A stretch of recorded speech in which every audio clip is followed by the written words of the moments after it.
umukenge usangire ikiyago usangire kagasato iryo niryo ragi ry'abasogokuru dukunda Uburundi n'igihugu ciza cane tuganeza Uburundi n'igihugu cahezagiwe Umurundi ari mu mahanga yishimire kwitwa Umurundi nawe avuga neza igihugu cakwibarutse Umurundi ari mu mahanga yishimire kwitwa Umurundi kandi nawe yubahishe igihugu cakwibarutse erega turi bamwe twose rimwe tuvuge rumwe imigambwe n'amoko iyo tuva ntibituganze kunda Uburundi tubukundishe nk'abandi dukunda Uburundi bwacu kuko aribwo mpezo yacu abarundi twese hamwe bigishanye gukunda igihugu dukunda Uburundi bwacu kuko aribwo mpezo yacu abari mu mahanga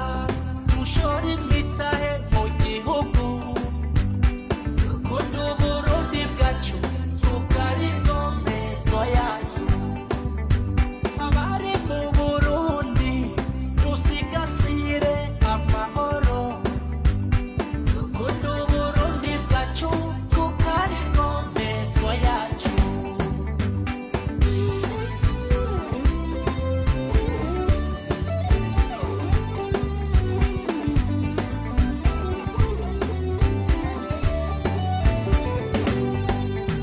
twibukanye gukunda Messieurs et Madame les membres de la presse nationale et internationale, je vous dis bonsoir. C'est un plaisir pour moi et la délégation qui m'accompagne d'être ici au Burundi, à Bujumbura, cette très belle capitale.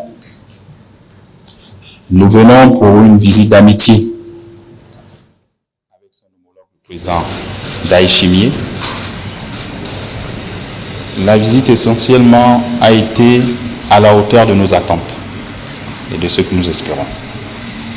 Et nous voulons d'abord remercier ici le peuple burundais tout entier pour cet accueil de taille et historique à la hauteur des relations que nous avons. Notre visite a porté essentiellement sur les questions gabonaises, notamment ce qui s'est passé après le 30 août. Et nous arrivons ici parce que le Burundi est un pays membre de la CAC. Et en même temps, le Burundi fait partie du Conseil de paix et de sécurité de l'Union africaine. Donc c'est en ce sens que nous comptons sur la voix du Burundi. Et son homologue, le président burundais, nous a rassurés de nous accompagner dans cette transition qu'il espère réussir, vu son rôle de leadership dans la sous-région en matière de paix et de sécurité. Il estime que la paix doit être préservée, au-delà de tout ce que nous pouvons penser. Et c'est fort de cela que nous repartons satisfaits et heureux de cette visite.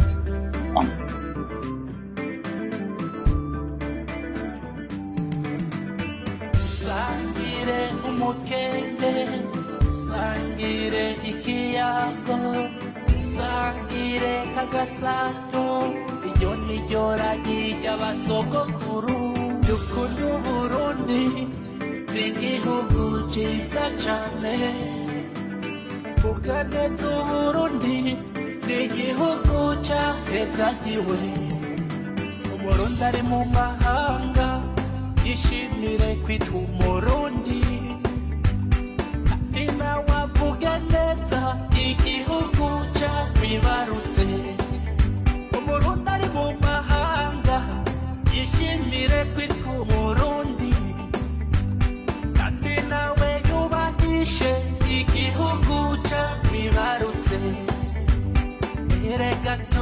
hamwe twose rimwe